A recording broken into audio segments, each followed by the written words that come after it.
ja'alana wa iyyakum min ibadihis sholihin. Asyhadu an la ilaha illallah wahdahu la syarika lahu malikul haqqul mubin. Wa asyhadu anna sayyidana wa nabiyyana Muhammadan abduhu wa rasuluhu shadiqul wa'dil amin. Sallallahu alaihi wasallam wa ala alihi wa sahbihi ajmain, amma ba'du. Fa ya ibadallah, usikum wa nafsi bitaqwallah faqad fazal muttaqun. Wa hasukum wa iyaya ala ta'atillahi wa ta'ati rasuli fi kulli waqtin la'allakum tuflihun. Wa idza quri'al qur'anu fastami'u lahu wa ansitu la'allakum turhamun. A'udzu billahi minasy syaithanir rajim. Bismillahirrahmanirrahim. Ya ayyuhan nasu ubudu rabbakumul ladzi khalaqakum wal ladzina min qablikum la'allakum tattaqun. Shadaqallahul azim. Wa balagha rasuluhun nabiyyul karim wa nahnu ala dzalika minasy syahidin wasyakirin walhamdulillahi rabbil alamin. Alhamdulillah, pada kesempatan ini kita masih diberikan nikmat sehat, nikmat panjang umur, nikmat iman serta nikmat Islam. Semoga seluruh kenikmatan yang kita rasakan sampai saat ini kita semua bisa mensyukurinya dengan sebaik mungkin. Salawat dan salam mari kita haturkan kepada junjungan kita, yakni Habibana wa Syafi'ana wa Maulana Muhammad sallallahu alaihi wasallam. Semoga kita semua selaku umatnya selalu menjaga sunnah-sunnahnya hingga akhir hayat kita. Amin ya Allah ya Rabbal alamin. Ma'asyiral muslimin rahimakumullah. Pada Jumat ini saya Al-Hakir Al-Fakir selaku khatib mau berwasiat kepada diri sendiri, umumnya kepada kita semua. Marilah kita tingkatkan kualitas keimanan dan ketakwaan kepada Allah Subhanahu wa taala. Karena dengan sebab wasilah iman takwa inilah kita semua bisa mendapatkan kebahagiaan dunia dan bisa mendapatkan kebahagiaan akhirat. Semoga kita semua, khususnya yang hadir, umumnya seluruh keluarga kita mendapatkan kebahagiaan dunia dan kebahagiaan akhirat. Amin ya Allah ya Rabbal alamin. Ma'asyiral muslimin rahimakumullah. Dunia ini adalah arena atau tempat berlomba-lomba untuk melaksanakan kebaikan, untuk bekal kelak nanti di akhirat. Dijelaskan di dalam kitab Fathur Rabbani, Tuan Syekh Abdul Qadir berkata, ad-dunya mazra'atul akhirati. Dunia itu tempat menanam, tempat menabung, tempat berlomba-lomba untuk bekal kehidupan kelak nanti di akhirat.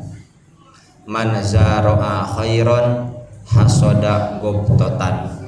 Apabila kita di alam dunianya melaksanakan perintah Allah dan melaksanakan perintah Rasulnya, hasoda gobtotan, berarti orang itu akan mendapatkan kebahagiaan di saat di dunia, dan lebih-lebih nanti kelak di akhirat akan mendapatkan pula kebahagiaan itu, alias masuk surganya Allah Subhanahu wa taala.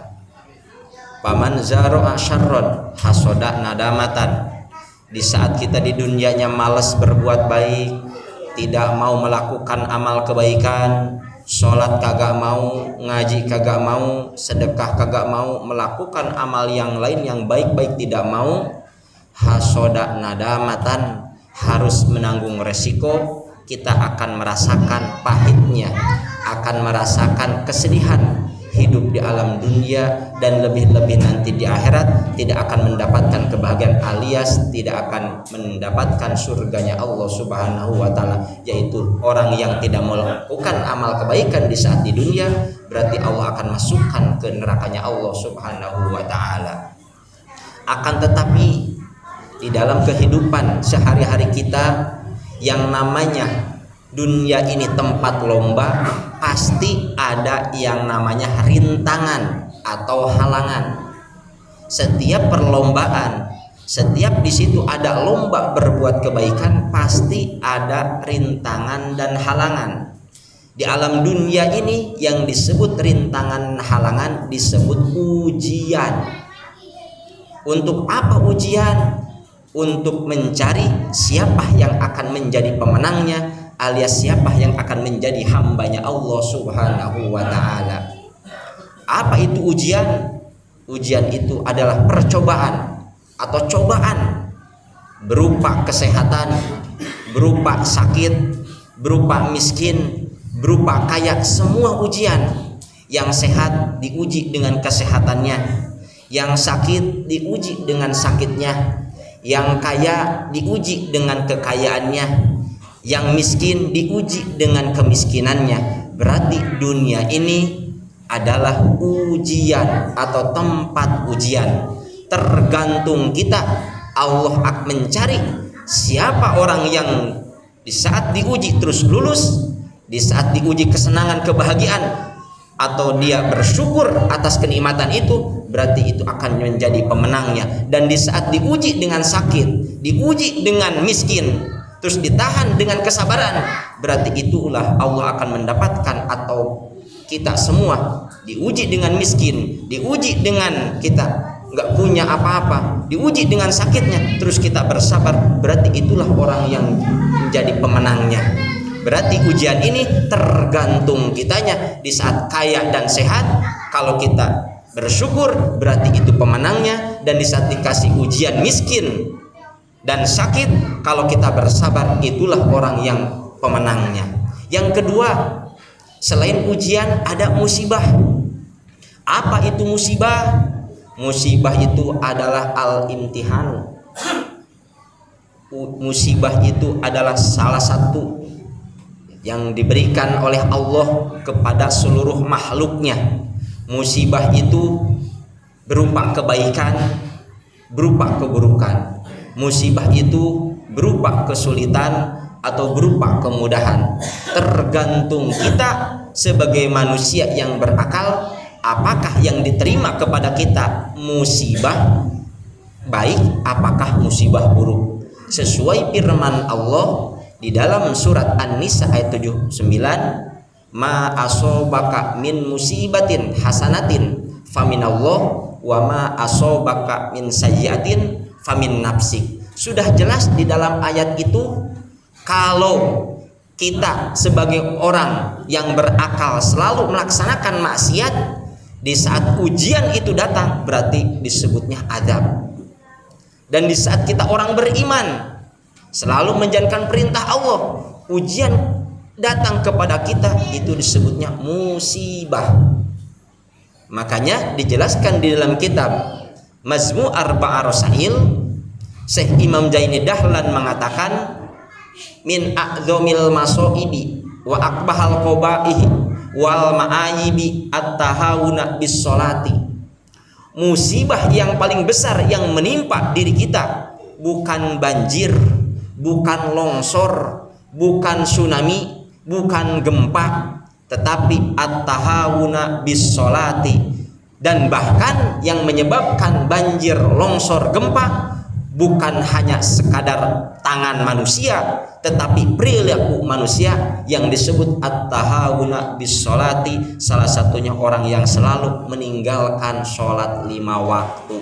Berarti ujian yang kemarin kita lihat di Aceh, di Padang, bukan hanya orang Padang dan orang Aceh aja yang melaksanakan, tetapi kalau orang sini tidak mau melaksanakan sholat 5 waktu, berarti orang sini ikut andil dalam mendatangkan musibah itu, ujian itu. Di saat diri kita nggak mau sholat 5 waktu, berarti sama dengan kita membantu bencana, membantu gempa, membantu banjir, membantu longsor. Bukan hanya orang sana aja yang bikin longsor itu, tetapi diri kita meninggalkan sholat 5 waktu, bahkan dia tidak merasa bersalah di saat meninggalkan sholat 5 waktu, berarti orang itu ikut andil dalam bencana longsor banjir ini. Nah, disinilah kita sebagai manusia yang berakal diberikan kesehatan, Kita harus bisa bagaimana caranya ujian dan musibah ini yang menimpa kepada kita. Apakah ujian musibah ini datang dari Allah? Apakah ujian dan musibah ini datang dari tangan kita sendiri? Sesuai firman Allah dalam surat Maryam, dijelaskan oleh Allah, malaikat Jibril membawa wahyu itu, fa khalafa min ba'dihim adaa'us salata wattaba'u syahawata fasawfa yalqauna ghayyan. Malaikat Jibril membawa wahyu kepada Rasul. Rasul memberitahukan kepada umatnya, kepada sahabatnya, karena pada hari ini malaikat Jibril membawa wahyu menjelaskan tentang masalah bencana, kerusakan yang ada di alam dunia itu penyebabnya siapa. Hal tudayyi'u ala ummati as-salata min ba'di. Kata malaikat Jibril, "Na'am ya Rasulullah, salah satu penyebab bencana, musibah longsor, musibah banjir, gempa, bukan orang lain yang melaksanakannya, akan tetapi diri kita." Siapa diri kita? At-tahawuna bis-sholati, yaitu orang-orang yang selalu melalaikan bahkan meninggalkan sholat 5 waktu. Itulah pentingnya kita sholat 5 waktu. Seperti kita melihat sholat itu hanya gerakan biasa, tetapi sholat ini bukan gerakan biasa, tetapi seolah-olah untuk menahan daripada bencana banjir, bencana gempa, dan bencana yang lainnya. Yang kedua, yang menjadi penyebab rusaknya alam dunia bukan orang lain tetapi diri kita. Siapa? Asy-syahawata wa yattabi'una asy-syahawata, yaitu orang yang selalu mengikuti hawa nafsu. Apa itu nafsu? Nafsu itu salah satu makhluk Allah yang diberikan kepada manusia biar bisa membedakan mana yang baik, mana yang buruk. Nafsu terbagi kepada 3 bagian.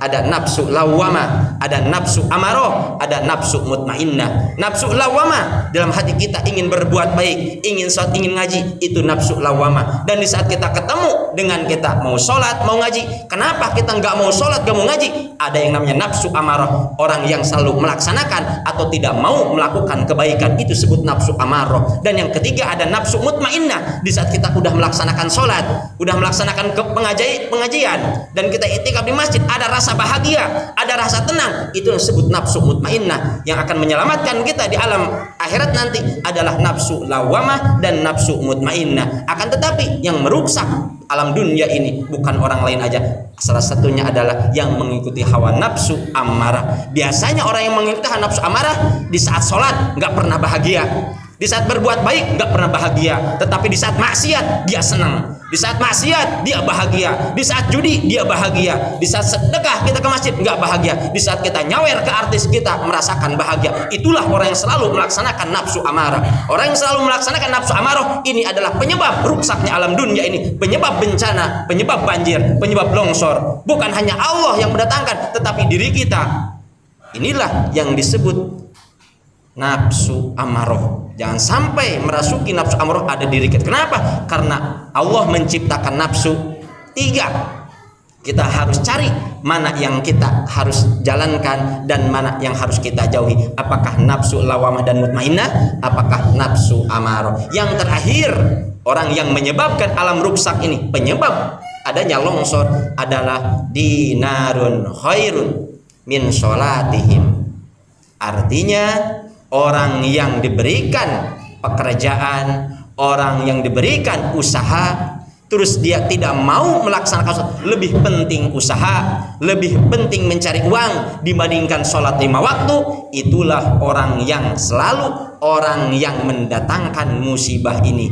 Berarti kesimpulan khutbah yang singkat ini, orang yang mendatangkan bencana bukan orang lain tetapi diri kita yang selalu meninggalkan sholat 5 waktu. Jangan jadikan sholat 5 waktu itu hanya sekedar gerakan, tetapi inilah mencegah daripada keburukan dan mendatangkan kebaikan. Sholat ini bukan hanya sekedar olahraga biasa, tetapi olahraga rohani. Jangan jadikan sholat ini menjadi penyebab kita miskin. Jangan sholat ini menjadi penyebab datangnya musibah. Jadikan sholat ini suatu anugerah yang diberikan oleh Allah kepada umat Rasul. Mudah-mudahan khutbah yang singkat ini ada manfaatnya bagi saya, umumnya bagi kita semua. Barakallahu li wa lakum fil Qur'anil azim wa nafa'ani wa iyyakum bima fihi min ayati wa dzikril hakim. Fataqabbaluhu minni wa minkum tilawatu innahu was samiul alim. Aqulu qawli hadza fastaghfir innahu wal ghafurur rahim.